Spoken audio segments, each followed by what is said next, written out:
conference people. Thank you, sir. Thank you, Thank you, sir, for an excellent discussion. We now proceed to the next session. This is on nutrition workshop. This session is going to be chaired by Dr. Usha Iyer. She is a consultant endocrinologist at Apollo Medical Center, Chennai. She's an excellent speaker who has been trained at Oxford, UK, and she has had multiple publications. Dr. Usha, please take over. Thank you very much. Good morning, and welcome to all the audience joining us for this extremely wonderful session this early on a Saturday morning. So over the next hour or so, we are going to be talking about all the aspects of diet. We first have Dr. Geeta Lakshmi, who's going to be talking about diet terminologies and demystify them for us. Then we have Dr. Bharat talking about calorie counting, and then we have Dr. Krishna Shankar talking about the role of diabetes-specific nutrition and especially formulae in diabetes care.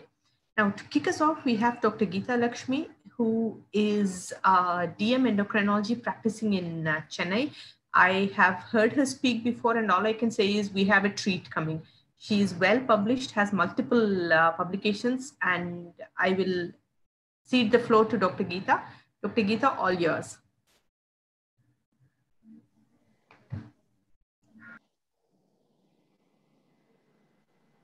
Dr. Geeta, you're muted.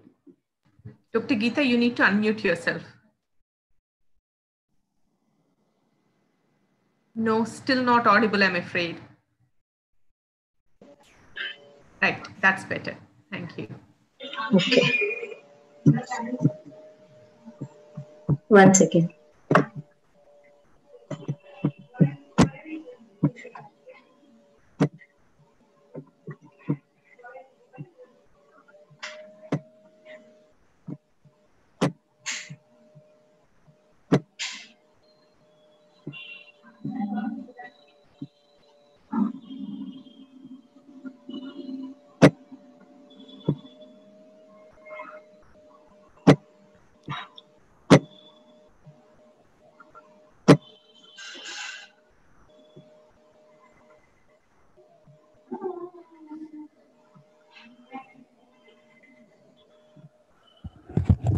One second, madam, I'm not able to share screen. Just a second.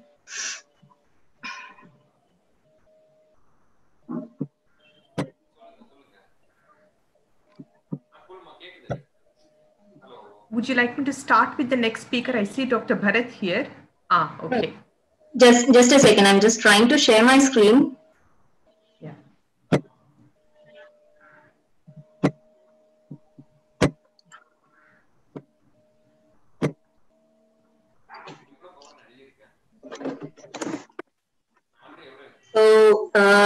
So first of the nutrition workshop. So my topic is going to be diet terminologies demystified. So let's go ahead. So agenda of my talk today is going to be what is dieting and its purpose, and what are the various types of diet that is available, and the various low carbohydrate diets, the low fat diets, and what about the reduction in calories, and something about the intermittent fasting, and the popular ones being the fad diets, and the final verdict. So let me begin. So diet often implies the use of specific intake of nutrition for health or weight management reasons. So that is the initial part. So the dieting is the practice of eating food in a regulated way to decrease, maintain, or increase body weight. So different kinds of diets are in place. There are so many over the world. Like when you go up for a Google search to find out the types of diet, so you find so many types that it is very difficult to count them. There are so many types. And when we just look into this history of dieting, why there's been such a concern about the history of like the regulation of food intake, what has been happening over the years. So worrying about our food habits and trying to change them isn't a modern phenomenon. It's been there even from the Christian era. So there was an early practice of early asceticism beginning with the Christian era, where people believed that restricting your wishes and desires and leading a very self-disciplined life in terms of food intake and in terms of other desires is going to contribute to a very fruitful life and a healthy life and a long lifespan. And following that, one of the earliest literatures we could find this in 1558. There's a book on Art of Living Long by Lord Byron, one of the lords from England. So where he mentions a diet of potatoes, plantain, and drenched in vinegar is going to cause dramatic weight loss. So followed by this, the most popular of these weight loss literatures, if we could find, is one by the William Banting, who was actually an American undertaker who was overweight and who introduced lots of whole grains and vegetables in his food and was found to observe a great weight loss. So he was the one who wrote the book called Letter on Corpulence. It is actually a diet book, which is the first dieting book published in 1864. And this is the first sentence of that book. So of all the parasites that affect humanity, I do not know of, nor can I imagine any more distressing than that of obesity.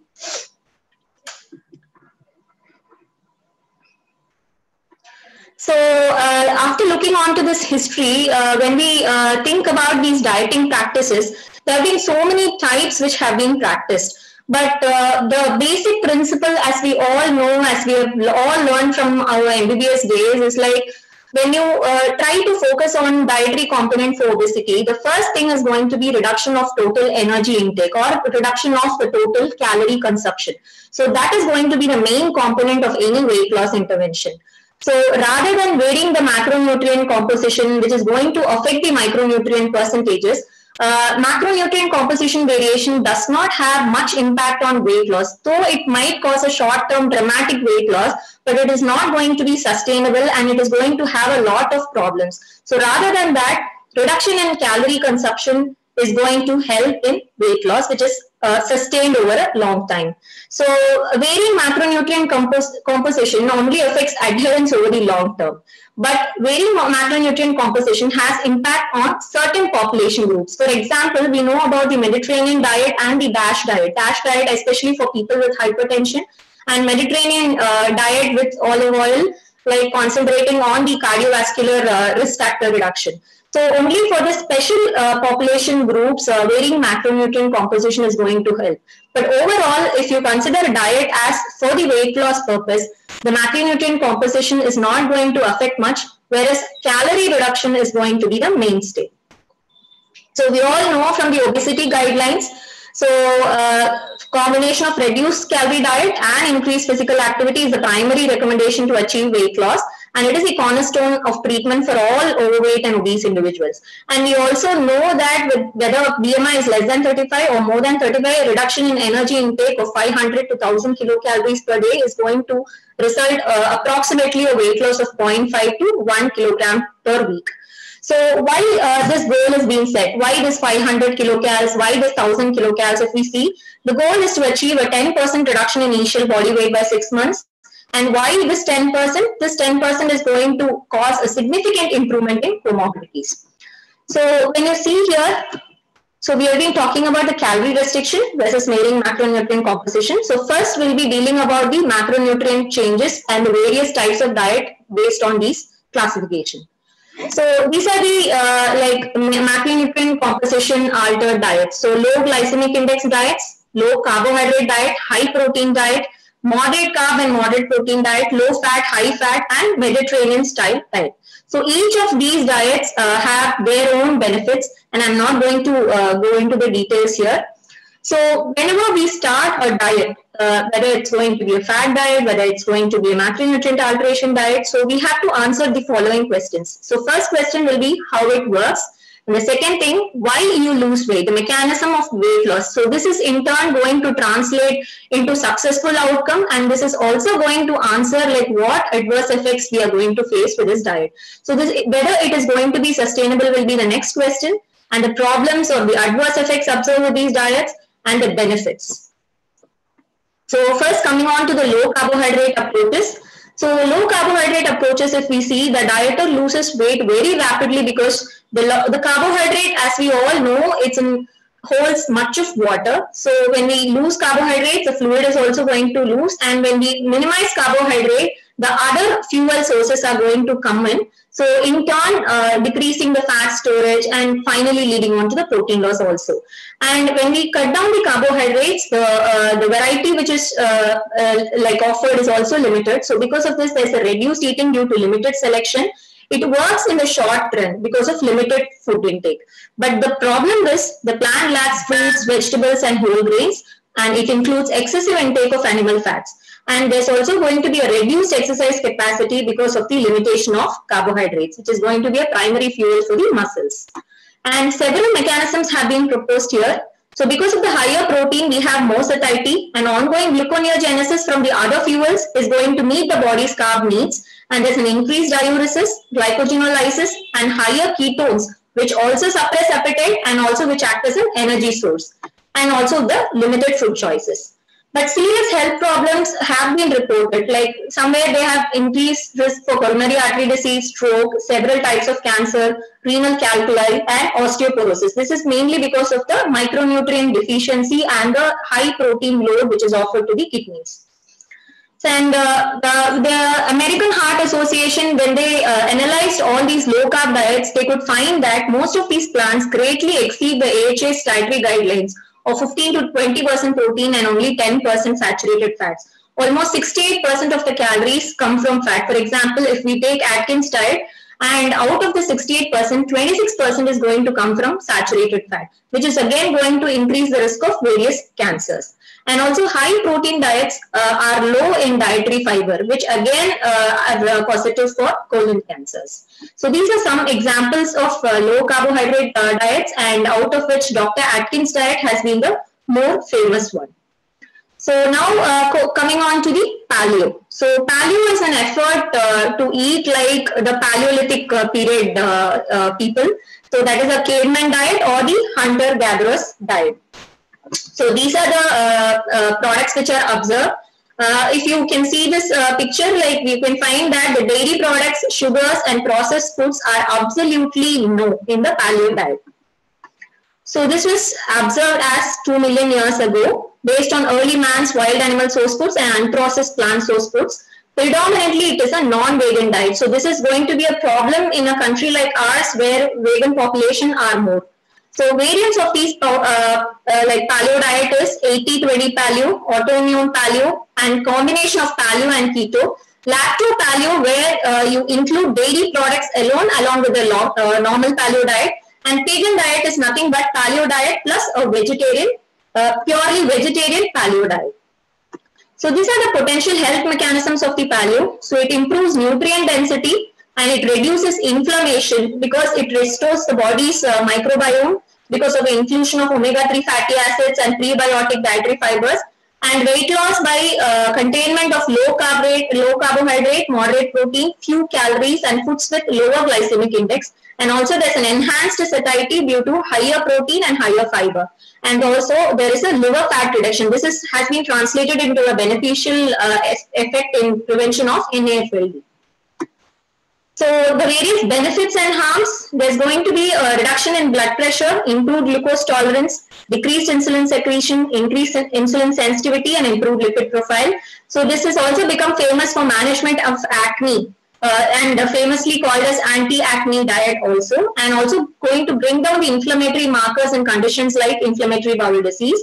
And the potential harms, as I already told, the low calcium is going to adversely affect the bone health, and increased magnesium is going to cause diarrhea. And in a diabetic patient, this is going to cause hypoglycemia if the medications are not properly titrated. So coming on to the keto diet next. So keto diet again has been in use since 1900s, where its main application was found for children with intractable epilepsy. 2 minutes, please. Okay, ma'am. Okay. So it was found for children with intractable epilepsy. So here only 50 gram per day carbs are allowed with 1.2 gram per kg per day fats. So here there's excess fat consumption because of this glucagon to insulin ratio is high. So because of this there's a ketogenesis which acts as the body's fuel. So this is a keto food pyramid. So the benefits again similar to the paleo diet, only problem is going to be a renal dysfunction and diabetic ketoacidosis, and in terms of endocrine, there's going to be a low T3 and high reverse T3 in thyroid patients. So low fat diet, again low fat diet, only 10% of energy is going to come from fat, and primarily grains, fruits and vegetables are observed. But here the problem is there is a little satiety and flatulence is observed, and again here the limited food choices lead to lesser complaints. So again, coming on to the calorie reduction diets, very low calorie and low calorie diets are observed. The difference being limitation to 400 to 800 kilocalories per day and 900 to 1500 kilocalories per day. So both are safe with medical supervision. Low calorie diets are increasingly used because of the meal replacements and the liquid diets. And coming on to the final, the newer kid on the block, which has gained popularity over these days, that is the intermittent fasting. So restricting food availability over a certain time period increases ketone formation in our body, and this ketone formation has multiple benefits for us. So it is going to activate various cellular process which is protective against oxidative stress and which also causes repair of the damaged proteins in the cells. So this is the slide where you can observe when we give a fasting time period, the free fatty acids are broken down, ketones are synthesized. So this is going to affect the various cellular processes. And not only in the metabolic aspect, it also increases neuronal plasticity. So thereby it has found its importance in Alzheimer's disease, Parkinson's, dementia, multiple sclerosis, etc. So I won't go into the mechanisms here. So there are so many regimens observed in intermittent fasting, alternate day fasting, 5:2, that is fasting for 2 days each week, and daily time restricted feeding where you observe around 14 hours of fasting. So ketone bodies, in contrary to our popular belief, they are not only the energy fluids, they also activate so many cellular processes and cause the expression of beneficial genes in our body. So thus translating into benefits for all these conditions, and also because of the decrease in oxidative stress, they are also associated with decreased recurrence of pre-existing cancer and also decreased incidence of new onset cancer. But the only hurdle which is going to be observed is it is going to be difficult to change, and there's going to be a period of irritability for the initial 1 or 2 months which is observed during that prolonged fasting, which is going to impair an ability to work, and it has to be done under constant monitoring and medical supervision. So I think we'll move off all these slides. So finally coming on to the funny part, that is the fad diet. So many popular non-standard diets, I better not like to mention the various names which are available in the market in our this thing. So many people come to us and saying, I had this juice and I had this milkshake offered by this particular company and I lost so much weight, and finally they land up with some kind of trouble, either renal, liver. Dr. Geeta, we're out of time, I'm afraid. Could you please? Yes, ma'am. One more minute. 30 seconds. Okay, ma'am. Yeah. So this is already being observed. So these are popular non-standard diets with a very limited scientific evidence and with a lot of celebrity testimonials and before and after pictures. They usually use pills, powders, drinks, or herbs, and they are usually expensive. So these are so many fad diets which have been observed since 500 BC till now. So the choice of diet finally must be left in part to the patient preference and cost consideration. And one of the keys to successful weight control is going to be a reduced calorie eating plan which is acceptable to the patient. So which is going to ensure long-term adherence and sustained weight loss, which is the main thing for reduction in comorbidities. So these are some of the funny fad diets which have been observed, like only cabbage soup or only cigarettes, and only like a particular blood group individual to consume particular types of diet. Dr. Geeta, we really are out of time. I need you to wrap up in the next 30 seconds. Yes, ma'am, I finished.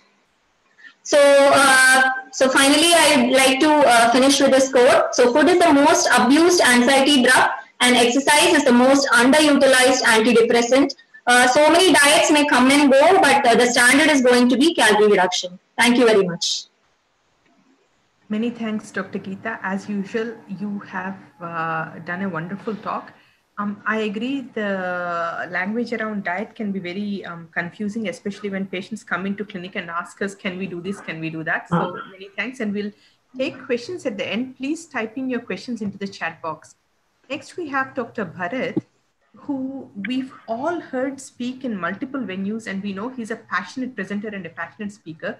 Dr. Bharat is going to be talking about calorie counting, which is extremely important in our current clinical scenario. He is a practicing endocrinologist and currently the treasurer of ESTN and responsible for this academic feast that we have. Dr. Bharat, stage is all yours. Thank you, Dr. Usha. Am I audible? Yes, sir, you are audible. Thank you.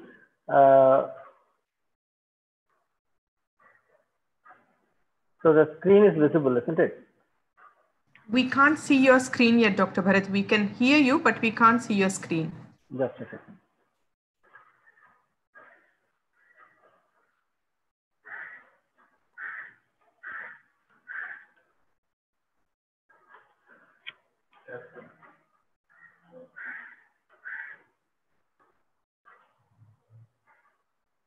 Yeah, I'll use the share screen.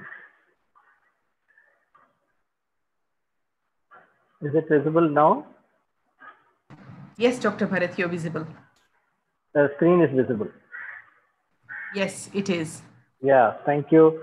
At the outset, I would like to thank Dr. Vijay Bhaskar Reddy for organizing such a wonderful meeting in spite of so many hurdles like Corona, cyclone, so many things. I am actually in Puducherry now, so I am seeing that the conference secretariat is arranged in a very excellent manner. They have done it in a very professional way, and definitely we have to give double cheers. So the topic given to me is calorie counting. I'm just going to start this topic with this thing. So this was said by Dr. Jocelyn way back in 1935. In his book, he has mentioned that diabetic patients have too much to do in their daily work to be encumbered by the unnecessary details of the arithmetic. So this we should always keep in mind while we talk about calorie counting and carb counting to the patient. So we should be able to make it in a simple way so that the patient should be able to do it in their day-to-day routine. That should be our motto. So talking about the basics of calorie counting, we all know this very well. Carbs give 4 calories, 1 gram of protein, 4 calories, and 1 gram of fat, 9 calories. These are taught to us in the school itself. Only thing is what composition we are going to keep it in. The carb, protein, and fat percentage is going to decide what we are going to achieve. So traditionally, the ICMR and the professional body say 55 to 60% of their diet should be composing carbohydrates. For a patient of for a person of around 72 kgs, that will come to around 1,100 calories. Around 50% of the total calorie intake will come from carbohydrates, around 15% from protein, and around 20 to 30% from the fat. But this is a very rough estimate, and we know already Dr. Geeta has discussed about the various forms of low carb, high carb, medium carb, keto diet and all. And this is the professional body's recommendation for the for classifying a diet as a keto or low carb or moderate high carb. That is based on the grams of carbohydrate and based on the amount of calories given by the carbohydrate. They have classified the keto diet as carbohydrate ratio percentage of less than 10 and a gram of 20 to 50 grams of carbohydrate. So that's called a keto diet. So the first step we should decide while before calorie counting is to decide what calorie is required for that particular individual. That is the main thing. And just going to the ICMR data 2010, and this is for a normal individual, not for a diabetic person. This is for a normal person. ICMR has given a calorie thing of say 2,300 for a man of a sedentary lifestyle, but a heavy worker needs a 3,500. Likewise, a woman requires around 1,900 to 2,800 based on the level of activity. And the lactation and pregnancy needs a higher calorie requirement. We know very well pregnancy requires around 350 calories more than what is the usual requirement. And they are given the chart for the infants and even up to 17 years, they have classified what's the average requirement. Talking about the diabetic patients requirement, I would say that this is the ICMR guideline 2018. They have calculated it for the ideal body weight. And for an ideal body weight, they recommend 25 kilocalories per kg for an ideal body weight. That is applicable for majority of the diabetics for a moderately active patient. And most of the patients who come to us nowadays are mostly sedentary or moderately active. So we don't require a high calories for them. So talking about the gestational diabetes, because calorie counting again, it's very important gestational diabetes. So in a gestational diabetes, ICMR has given a guideline in 2018, and they have given a little bit of a complex calculation. I don't know how much we'll be able to follow these things. First, they calculate the BMI, then you calculate the body metabolic rate, the basal metabolic rate, then you calculate the level of physical activity. The fourth step is you calculate the energy requirement based on the basal metabolic rate and physical activity, and then you add 350 kilocalories to that. So this is the estimate, but I think this is more practical for us. They are given this chart also. They have said that for a sedentary or a moderate working women, a calorie requirement of around 2000 to 2500 should be enough, including the 350 calories of extra one. And for a overweight or obese individual, because most of our gestation diabetic women will be a BMI at least of more than 23 or 25. So their energy requirement level will be the same. And if a person is obese kind of an individual, you even restrict 500 calories from the total energy requirement which you have calculated. So most of our individuals will be falling in this category, and it would be appropriate to say calorie restriction between 1800 to 2300 should be ideal for the patient. So coming to the next step, the step 2 is after calculating the total calories, you calculate the carb counting or the calorie counting. Here, there are simple methods, there are complex methods. So generally we go from simple to complex, but I am going to take you through the complex to simple method here. So before starting the calorie counting, let us know the difference between carb and calorie counting. Calorie counting is an easier method, and it's more appropriate when importance is given to calorie restriction, like in an obese individual in a weight loss program. And here the micronutrients or the composition is not analyzed, only the calories are analyzed. But carb counting is a little difficult method. You go deeper into the carbs, protein, fats, you divide it, and then you do it mainly for type 1 diabetes who need a carb counting for each and every meal, who are on a basal bolus insulin or who are on a insulin pump regime. Here the fiber is generally excluded from the carbs. So even the pattern of meal planning is changing nowadays. So in 2010 and all, we were talking about mainly the pyramid method. But after 2010, the pyramid has been changed to plate method, because plate is more easier to adapt. And nowadays in 2020, we are mostly talking about the pattern method. That is, we have to mainly make changes in the pattern of the food eating behavior rather than concentrating only on the plate. So I am taking you through the methods of calorie counting. Here is the plate method, which is a very simple method. There, half of the plate you fill with non-starchy vegetables, 1/4 with starch, 1/4 with protein, have a cup of yogurt or fruit. And this is a very simple method which you can do it even in restaurants or while you are eating out, while you are going for a party. You need not go into much of details, and your calorie sufficient of 1200 to 1500 calories is given for lunch and dinner. It's especially useful for elderly individuals who don't want to do complex calculations, who have some cognitive impairment and who have a low literacy level. They can't calculate much. But the complex method is called the choices method. Choices itself is an acronym for choosing, honesty, organization, innovation, commitment, and excellence. So you can see that every word is very important, and every word is becoming more and more complex. Like you choose the calories, be honest with yourself, because many times you'll be cheating yourself sometimes. You organize yourself, you innovate new ideas, because you'll be coming to your boredom. Once you calculate everything, do it for 1 week, 10 days, then you will get bored and you want to search for new choices. So you innovate ideas, you create new and new menus to adapt the same calories. Then you commit to that, because long-term commitment in calorie counting is very, very important. Unless the patient is committed, he'll do it for 1 or 2 months, he'll leave it then. And excellence is the best thing. If you do all these things, you will achieve excellence naturally. So the principle behind this choices method is, instead of branding the food as good or bad, you just give choices for them. So that if you take a high calorie food, you give a lesser choice for them. If you take a low calorie food, you give a more choice for them. And the idea of calories is choicing is you divide the total intake into choices. Like each choice contains 75 calories. So you can do a carb choice or a calorie choice. So remember that one carb choice is 15 grams of carbohydrate and one calorie choice is 75 calories. So 15 and 75 are the numbers which we should keep in mind for carbohydrate and calories. So just I am giving you 2 examples because this is a workshop and we need to give some examples also in this. So this is my patient, Mrs. S, who is having a type 2 diabetes, who wants to lose weight but don't want to go into a complex calculation. Here the calorie restriction is more important. You have calculated that she requires 1,500 kilocalories per day. So based on that, you divide it into 20 calorie choices and then you split into breakfast, lunch, dinner, and then into mid-morning snacks, evening snacks, and bedtime snacks. So so you give 2 calorie choices for snacks, then 4 to 5 calorie choices for each meal. This is the way we do it for a type 2 diabetic with a calorie restriction. But at the same time, if you talk about the type 1 diabetes who needs a carb counting, you give a 750 calories.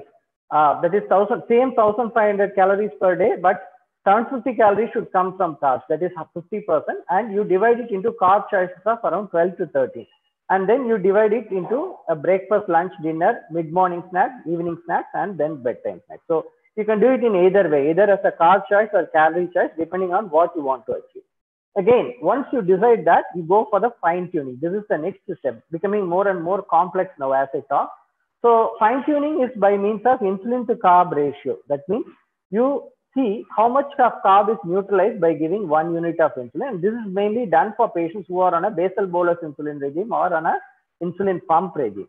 And here you have got some formulae to do that. If a patient is using an analog insulin, you use the formula 500 divided by the total dose of insulin. And if the patient is using a regular insulin, you use a formula of 450 divided by the total dose of insulin. So you incorporate this into your daily schedule so that you can, based on the insulin carb ratio, you can adjust the dose of insulin.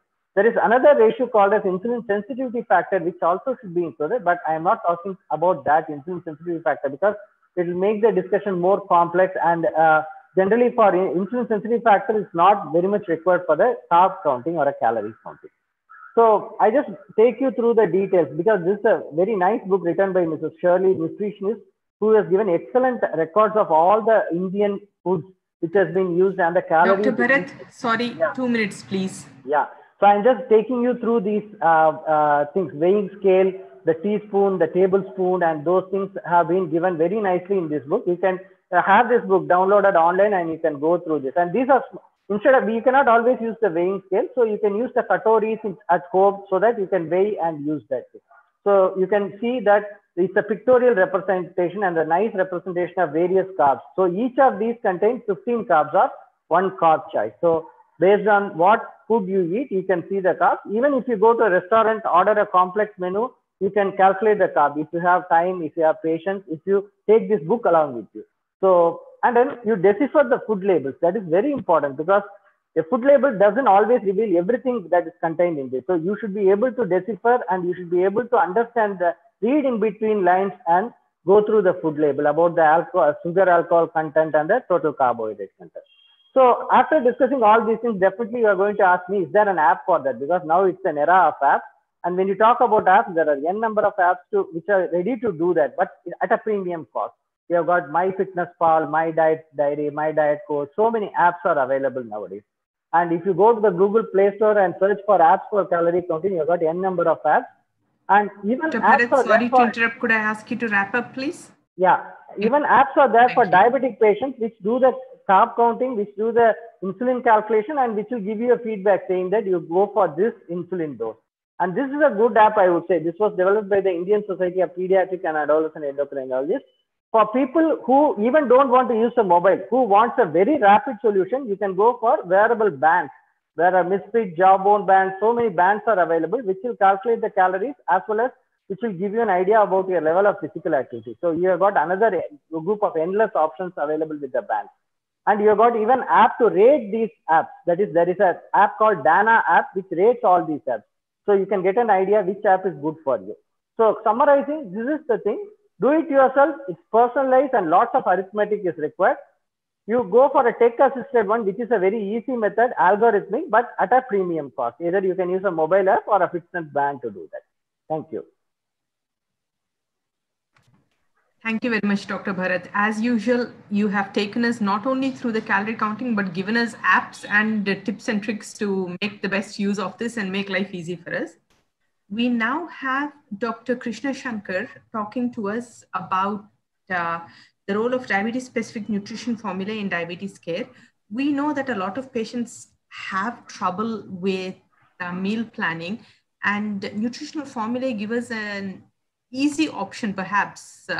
And there are a lot of trials where we don't realize that the primary and intervention was meal replacement. So Dr. Krishna Shankar is a consultant endocrinologist from Coimbatore. He is again a well-recognized speaker with multiple publications to his credit. Dr. Krishna, all yours. Yes, madam. Thank you. So thank you, Dr. Usha, madam, for introduction. And I thank the organizers of Trendo 2020 and Endocrine Society of Tamil Nadu, organizing persons, and especially Dr. Vijay Bhaskar. So my topic would be diabetes specific. We can hear you, Dr. Krishna, Yes, but we're not yes, able to see your screen yet. Excellent. Now we can. Thank you. So diabetes specific nutrition formulae in diabetes care. So indeed, it is as Dr. Geeta put the background and the platform for the ever-going different additions and additions done in our plate, done in our food, the different various forms of food human beings have been trying for the past few centuries, and particularly for the past decade, So various types of food have been put forth, but one which is particularly of interest and have been proved to be at least not harmful, at least the harms are less, which actually personally I am not a proponent of these kind of foods, but since the topic given to me, I thought I will do some introspect into it. So this type of powdered formulas of essential nutrition, macro and micronutrients, have been into vogue for the past decade in the management of even non-diabetic patients, particularly in patients with diabetes mellitus, even who are sick, who are in the outpatient department, who doesn't have any major comorbidities, also have been tried in particularly obesity. So let us discuss a few points about it. So these are basically powdered formulas commercially available and also sometimes available in certain institutions at free of cost also. So in fixed weights, say in 500 grams, or in Western countries in pounds. So in India, it's available in 250, 500 grams, or even I have seen boxes of 5 kgs.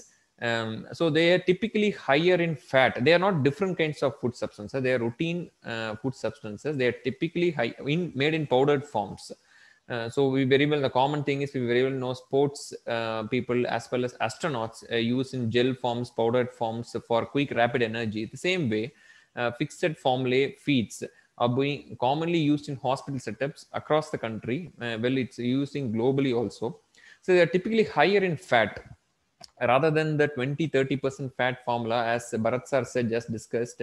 It is rather higher in fat, 40 to 50%, with a large contribution from non-saturated fats. Most of them are monounsaturated fatty acids, more than 60% of fat, which have been proved to be beneficial, the better antioxidant property, beneficial.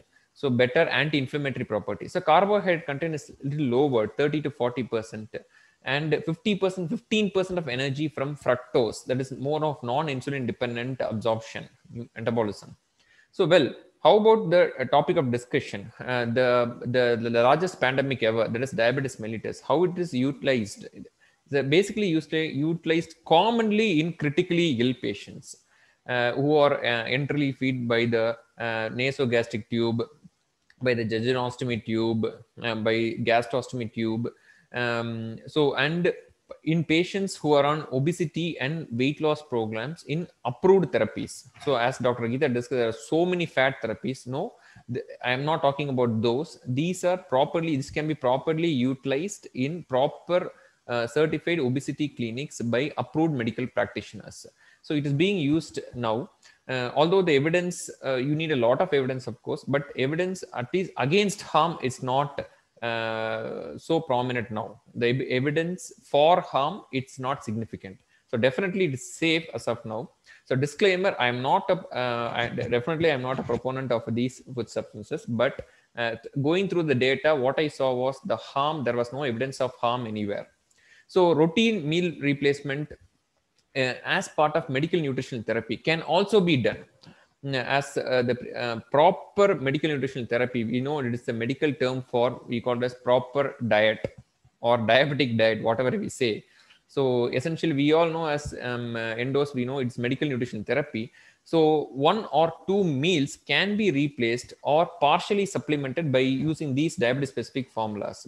And one interesting aspect where I went through the literature and also personally experienced in just few patients only, just 1 or 2 anecdotal evidence I saw, as the glycemic variability is little less. The fluctuations are little less simply because it is standardized. We are able to understand how it works, and the food components and the type of glycemic load and index is standard and same. So that reduces glycemic variability. As we all know, glycemic variability, it is the most highlighted phenomena, particularly in the past 5 to 10 years, as a component of autonomic neuropathy, as well as causing cardiovascular mortality. So something which we have in our armamentarium, which can reduce the glycemic variability, is indeed a boon. So these are some of the good evidences, a lot of evidence, indeed a lot. As Dr. Geeta said, a lot of studies. This diabetes-specific formula nutrition is not new. It has been going for 50 years or more. I had a lot of literature, but what I found really good was the recent publications. It's a good meta-analysis. So use diet-specific formulas for patients in ADA, and this is actually in Nature. It was published in Nature. And so effect of diet nutrition formulas and satiety and hunger hormones. It is an interesting study where they used, numbers were limited, around 100 patients. They used to find the level of glucagon and peptide Y. When using diabetes-specific nutrition formulas, it went up when compared to patients who are using good medical nutrition therapy, the same amount, when the same calories, the glucagon levels went high, implying they had early satiety that lead to less insulin resistance, less inflammatory effect. So we have the Mohan group has done a good pilot study, and also had few Indian groups also doing this good pilot study. Good number, reasonable number, 400,000 around, and they compared, and they found HbA1c reduction was fairly well, as well as weight loss, better quality of life, and less glycemic variability in patients who had used equivalent calories of diabetes specific formulae. So what's the difference is basically the fat is little more, that is more of monounsaturated fats and lesser carbohydrates. And this is a good guideline. In fact, I went through this. Many of our people are there. It's a very good guideline across the country. In fact, my own town had a contributor also, Coimbatore. So across the country, enteral nutrition management in dysglycemic, need not be diabetic, of course. It can be, if you have high glycemic variability, which is quite common in critically ill patients, even patients who are not on diabetes, particularly in COVID era, where you're using left and right glucocorticoids, you're pumping glucocorticoids, you definitely are bound to have severe glycemic variability. So that is dysglycemia. So enteral nutrition management has shown previously 5 to 10 years back, nil per oral was the norm. Now things are changing. The intestine has a major role, and early enteral nutrition is put forth as a marker of better outcomes in critically ill patients, particularly these diabetes specific formulas have been used in these studies. So basically, diabetes specific nutrition formulas, they have low glycemic indices. Personally, I have tried, just because when I was given this topic, I tried some powder, and previously I didn't try that. Indeed, they have an early satiety and early appetite suppressing effect. So definitely that is useful for patients with diabetes. So they contain a lot of fiber, MUFAs and PUFAs also, polyunsaturated fatty acids also, excess protein, vitamins, minerals are added, as that varies with company to company, and most of them are palatable. So it's the most important thing. You cannot force someone to take it for a long period of time, which is not palatable. And they can be used as snack, even snacks also, evening 4 p.m. A coffee can be had, and also mild along with water. They can mix this sometimes along with even the coffee or tea can be mixed. So for malnourished patients, so we all know that malnourished patients, we need a little more fat. So these are ideal substances, powder substances for malnourished patients, whatever may be the cause. But avoid in patients with gastroparesis, particularly with diabetic gastroparesis and diabetic enteropathy. So better to avoid in patients. So very low calorie diets. When you want to, for weight loss, obviously for weight loss, when you want to supplement, go for 800, 700, 900 kilocalories per day. So this can be done replacing one meal or two meals or partial meal, very low calorie. Maybe the patient can take half chapati or half dosai or one idli, and rest of the 50 or 100 calories can be supplemented with a spoon of this powders and enteral nutrition support. So these are a comparison between diabetes specific formula feeds, and standard formula feeds. So these contain a little more fat. Fat consumption is 40% as compared to other things is 35%, and little less carbohydrate, just vice versa. The carbohydrate comes down. So the glycemic variability comes down and it plateaus. It is sustained. Whereas the fat takes care of the loss of critical mass in patients with critically ill. So we all know critically ill patients lose a lot of visceral essential fat. So many times we have observed all the glycemic variability is there. The eventual HbA1c spontaneously comes down when they come out of the critical illness because of a severe loss of visceral fat. And that leads to osteoporosis also. So this can be taken care of, this diabetes specific nutrition formula, but although we need a lot of data which is ongoing. So benefits, the biochemical benefits are increased GLP-1 secretion. We all know GLP analogs are the mainstay nowadays for weight loss. So this indirectly benefits that, and glycemic control reduces body weight. So indirectly, and again, it is approved in pregnancy, we can use in pregnancy. So these are the various commercially available formulas. I'm not going deep into that. In India, I think not all of these are available. Some 3 to 4 companies are manufacturing it. 3 to 4 companies are manufacturing. So most important thing is, buy approved things. Don't go for online distractions. Just browse online, keep on buying some. No, better to go, these kind of formulas, better to go for the proper approved pharmacy with prescription. So again, over the counter. 2 minutes, please. Yes, ma'am. Yes, ma'am. So it is a fad that just go to the pharmacy and ask for give me a diabetes supplement. No, it is not for improving your health, just adding onto the food. Always go for the best person is actually the diabetes educator, the dietitian, the registered dietitian, and the registered physician. These are the people to prescribe this, not as just over the counter. So another interesting fact I found was a few studies about healthcare resources. So what they found was it was cost effective, but I do not know how much it is cost effective in the Indian scenario. So most important thing is taste. Not the taste is actually bland and stable, little bland. So universally, I don't think everybody will accept it. Every individual, particularly younger people, will accept it. Affordability is a major issue in India. It is not too cheap as people think. Maybe sometimes 300 to 1,000 rupees on box, etc. Based on the individual. We cannot force them also. Consistency, regularly will they take it? Nobody knows in India. They regularly don't even take insulin, which is life-saving. So as a combination with meals, rarely you can replace, and evening snack is better. So in critically ill patients, short-term meal replacement for weight loss, and patients with high glycemic variability. So ideally, half spoon, 1 spoon to 3 spoons. It's very difficult for patients to take beyond 3 spoons. And buy or prescribe approved products. Avoid online attractions. So is it a luxury?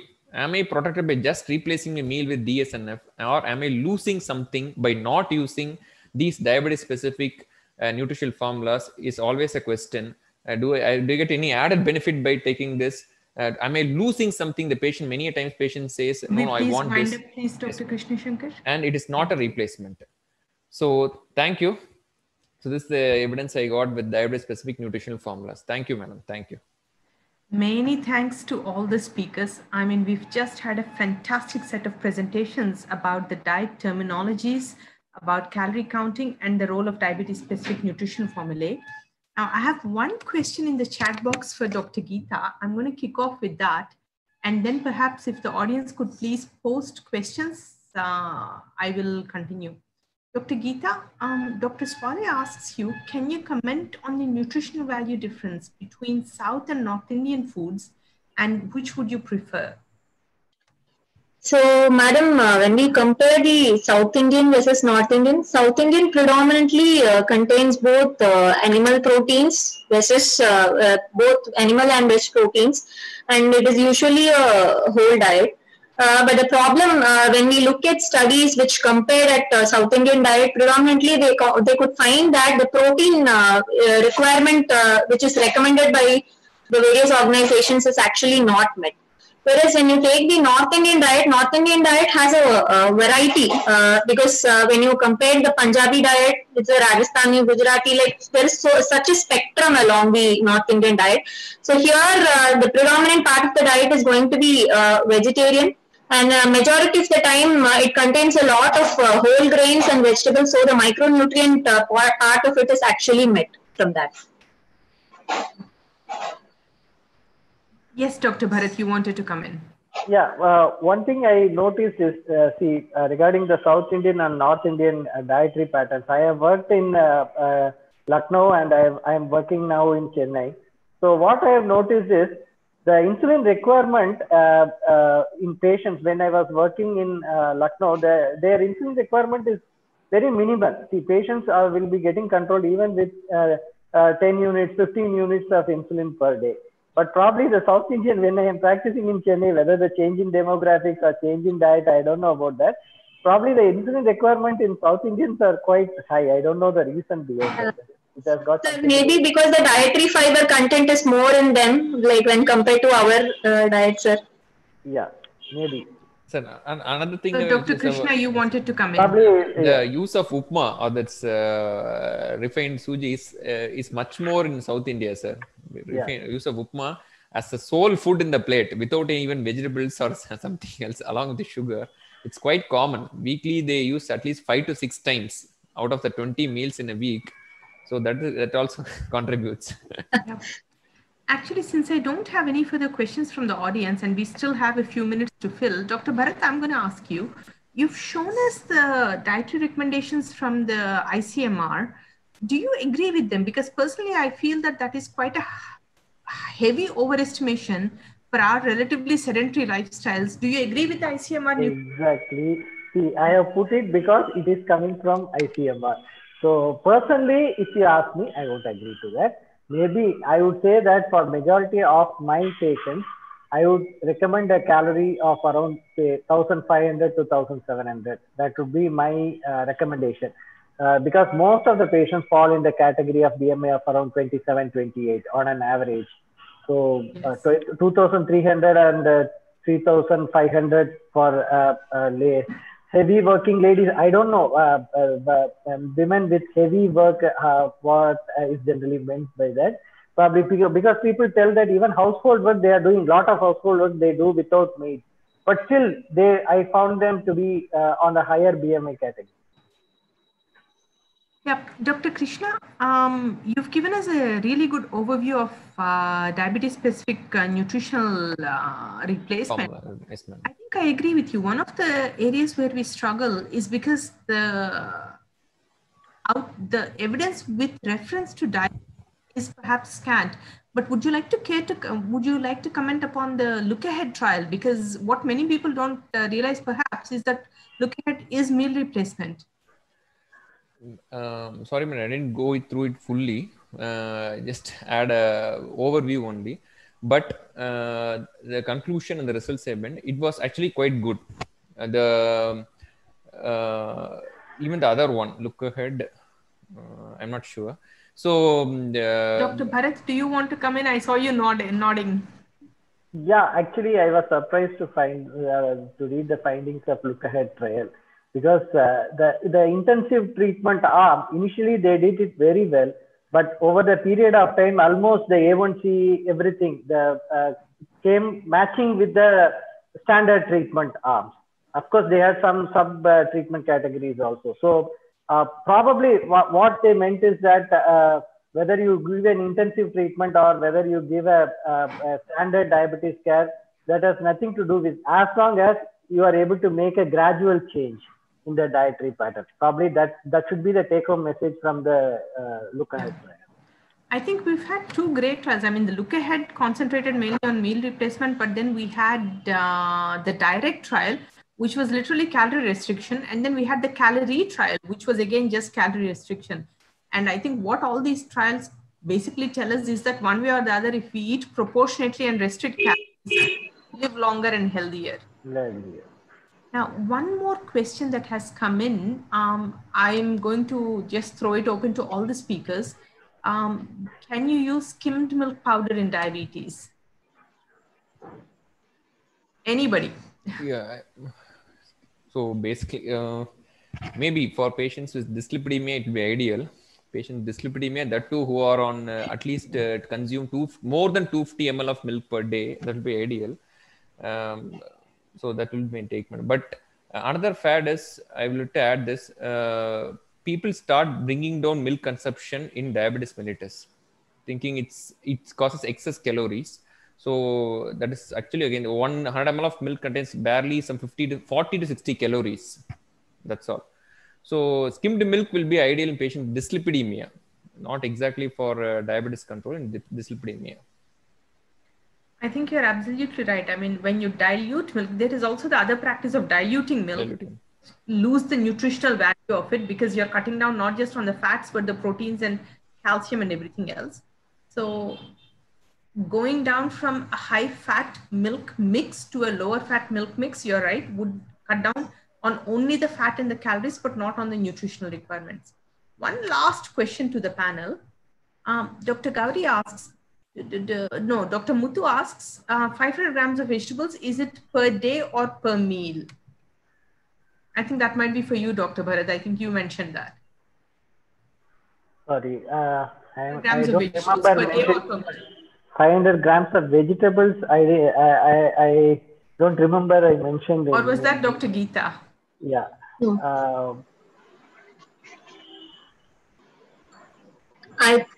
I think the 500 grams is actually per day, not for meal. So I for think weight loss diet. Yeah. Yeah, for probably. I think in proportion, and as Dr. Bharat said, either through the choice method or through the plate method is a good starting point. Thank you very much for all our speakers. We're just over 11 o'clock. So there are one or two more questions in the chat box that have just come in. Could I please ask the speakers to maybe just type in the answer into the chat box so that the audience have the benefit of the replies from our extremely expert